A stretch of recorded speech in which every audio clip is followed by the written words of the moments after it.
नमस्कार दोस्तों, मैं रंजीत यादव स्वागत करता हूं आप सभी का आपके अपने यूट्यूब चैनल सरकारी अड्डा में। तो दोस्तों, आज के इस वीडियो में हम फिजिक्स के टॉप 25 क्वेश्चंस को कवर करेंगे जो आपके एग्जाम के लिए बहुत ही हेल्पफुल होगा। तो दोस्तों, आइए वीडियो को शुरू करते हैं। ये रहा आपकी स्क्रीन पर पहला क्वेश्चन।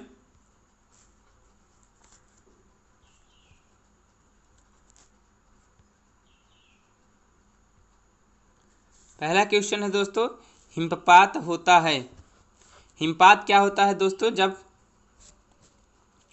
जब वायु का उष्मांक हिमांक से नीचे होता है तब जो है हिमपात होता है। कब होता है? वायु का उष्मांक हिमांक से जब नीचे होता है तभी हिमपात होता है। तो सी ऑप्शन बिल्कुल सही होगा। अगले क्वेश्चन पे चलते हैं। अगला क्वेश्चन है, मेघाच्छन्न रात की अपेक्षा निर्मल रात अधिक ठंडी होती है। दोस्तों, क्वेश्चन कह रहा है मेघाच्छन्न रात की अपेक्षा निर्मल रात अधिक ठंडी होती है। क्यों ठंडी होती है? तो दोस्तों, विकिरण के द्वारा ठंडी होती है। किसके द्वारा? विकिरण के द्वारा। सी ऑप्शन बिल्कुल सही होगा। अगले क्वेश्चन पे चलते हैं। अगला क्वेश्चन है, द्रव तापमापों की अपेक्षा गैस तापमापी अधिक संवेदी होता है। क्योंकि गैस, दोस्तों क्वेश्चन कह रहा है क्यों जो है द्रव तापमापी की अपेक्षा गैस तापमापी अधिक संवेदी होती है। तो दोस्तों, ये इसलिए अधिक संवेदी होती है क्योंकि द्रव की अपेक्षा अधिक प्रसार करती है। क्यों? गैस तापमापी जो है ये द्रव की अपेक्षा अधिक प्रसार करती है। बी ऑप्शन बिल्कुल सही होगा।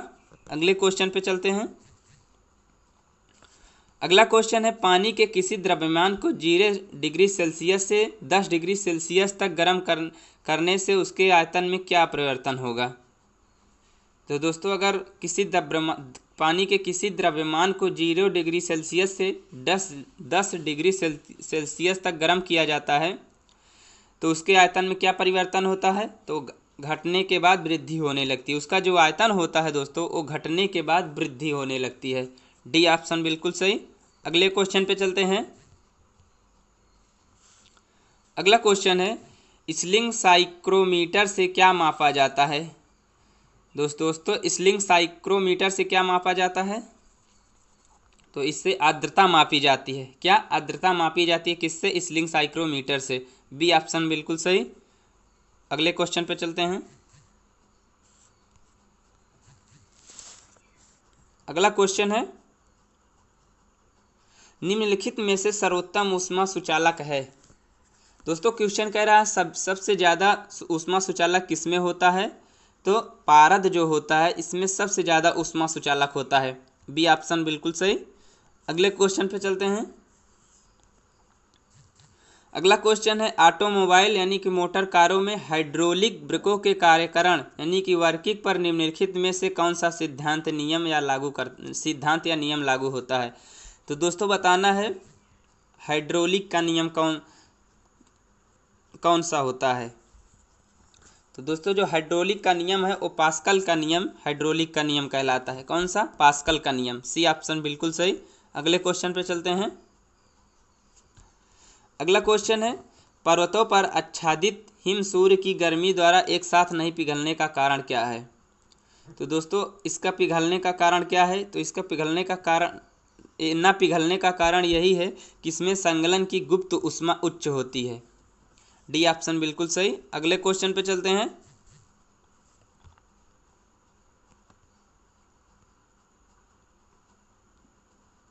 अगला क्वेश्चन है, भीषण सर्दी में ठंडे देशों में पानी की पाइपें फट जाती हैं। दोस्तों, सर्दी में भीषण जहाँ सर्दी पड़ती है यानी कि ठंडे देशों में पानी की पाइपें क्यों फट जाती हैं? तो दोस्तों, इसलिए फट जाती हैं क्योंकि जमने पर पानी फैलता है। ये ऑप्शन बिल्कुल सही। पाइपें इसलिए फट जाती हैं तो जब पानी जमता है, बर्फ़ जमती है तो वहाँ पानी फैलता है। जब पाइपें जम जाती हैं ठंडियों में तो वहाँ पानी फैलने लगता है, तो इसीलिए पाइपें फट जाती हैं। ये ऑप्शन बिल्कुल सही। अगले क्वेश्चन पे चलते हैं।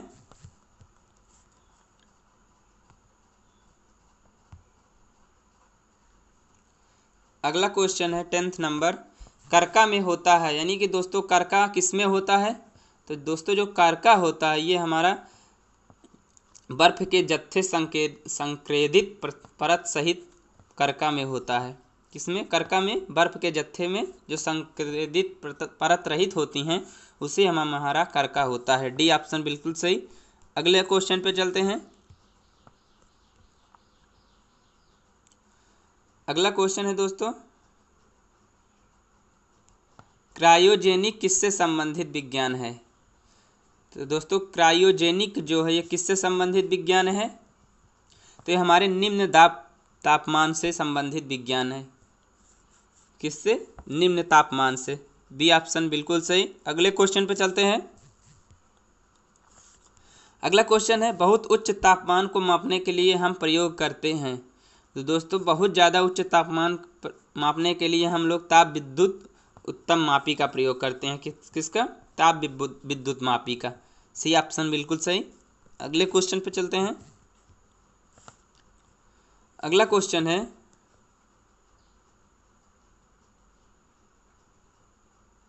अगला क्वेश्चन कह रहा है दोस्तों,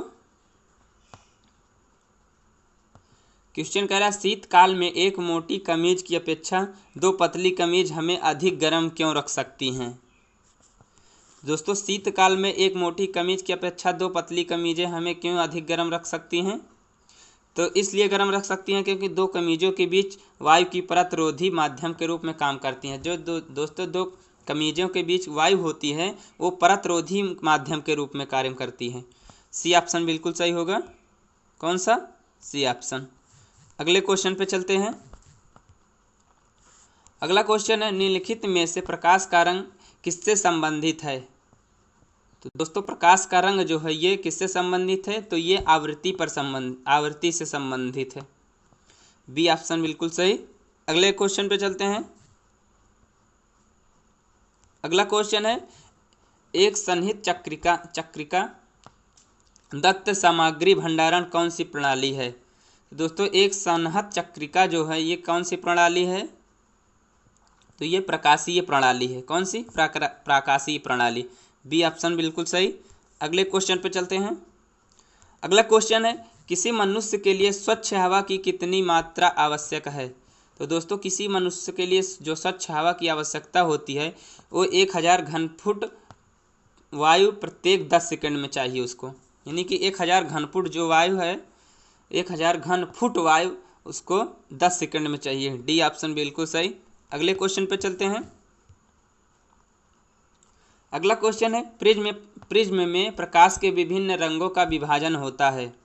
तो दोस्तों किसके कारण जो है ये प्रकाश का अपवर्तन के कारण जो प्रिज्म में प्रकाश का जो रंग होता है विभिन्न कारण दिखाई देता है, तो ये प्रकाश का अपवर्तन के कारण दिखाई देगा। डी ऑप्शन बिल्कुल सही। अगले क्वेश्चन पे चलते हैं। अगला क्वेश्चन है, ऑप्टिक फाइबर का प्रयोग कहाँ होता है? तो दोस्तों जो ऑप्टिक फाइबर होता है इसका प्रयोग एंडोस्कोपी में किया जाता है। किसमें? एंडोस्कोपी में। डी ऑप्शन बिल्कुल सही। अगले क्वेश्चन पे चलते हैं। अगला क्वेश्चन है, आँख में वर्णदर्शन यानी कि कलर विजन निम्नलिखित में से किसकी मौजूदगी से प्रभावित होता है? तो दोस्तों किसके कारण कलर विजन हो जाता है? जिसे हम लोग वर्णांधाता कहते हैं, आँख में वर्णदर्शन कहते हैं। तो दोस्तों ये किसके कारण होता है? तो ये शंकु के कारण होता है। किसके? शंकु के कारण। डी ऑप्शन बिल्कुल सही। अगले क्वेश्चन पे चलते हैं। अगला क्वेश्चन है, किसी द्रव के पृष्ठ तनाव का कारण? दोस्तों कोई भी द्रव है उसका जो है पृष्ठ तनाव किसके कारण होता है? तो दोस्तों उसका जो पृष्ठ तनाव होगा वो अणुओं के मध्य संसंजक बल के कारण होता है। किसके? अणुओं के मध्य संसंजक बल के कारण। बी ऑप्शन बिल्कुल सही होगा। अगले क्वेश्चन पे चलते हैं। अगला क्वेश्चन है, परमाणु घड़ी निम्नलिखित में से किससे संक्रमण पर आधारित है? दोस्तों परमाणु घड़ी है वो किसके संक्रमण पर आधारित है? यानी कि ट्रांजिस्टर पर आधारित है। तो हमारे सीजीएम पद्धति पर आधारित है। किसके? सीजीएम पर आधारित है। बी ऑप्शन बिल्कुल सही होगा। अगले क्वेश्चन पे चलते हैं। अगला क्वेश्चन है, अवतल लेंस से हमेशा निम्नलिखित में से कौन सा प्रतिबिंब बनता है? तो दोस्तों अवतल लेंस से हमारा हमेशा आभासी और सीधा प्रतिबिंब बनता है। बी ऑप्शन बिल्कुल सही। अगले क्वेश्चन पे चलते हैं। अगला क्वेश्चन है, आजकल सड़कों पर रोशनी के लिए प्रायः पीले लैंपों का प्रयोग किया जाता है। उन लैंपों में निम्न में से किस गैस का प्रयोग किया जाता है। दोस्तों आजकल जो सड़कों पर रोशनी के लिए पीले लैंपों का प्रयोग किया गया है, उन पीले लैंपों में किस गैस का प्रयोग किया जाता है। तो उन गैसों में नियान गैस का प्रयोग किया जाता है। बी ऑप्शन बिल्कुल सही। अगले क्वेश्चन पे चलते हैं। अगला क्वेश्चन है, प्रकृति में सबसे सशक्त बल कौन सा है। तो दोस्तों प्रकृति का जो सबसे सशक्त बल है वो नाभिकीय बल नाभिकीय बल को कहा जाता है। किससे? नाभिकीय बल को माना गया। सी ऑप्शन बिल्कुल सही। आज का लास्ट क्वेश्चन दोस्तों, प्रकाश ऑक्सीकरण प्रक्रिया शुरू की जाती है। तो दोस्तों जो प्रकाश ऑक्सीकरण प्रक्रिया है ये प्रकाश द्वारा शुरू की जाती है। किसके द्वारा? प्रकाश द्वारा। ए ऑप्शन बिल्कुल सही। तो दोस्तों आज के वीडियो में इतना ही। मिलते हैं अगली वीडियो में लेकर आपके सामने 25 क्वेश्चन फिर। तो दोस्तों तब तक वीडियो को शेयर करें, लाइक करें और चैनल पर पहली बार आए हैं तो चैनल को सब्सक्राइब कर लें। जय हिंद।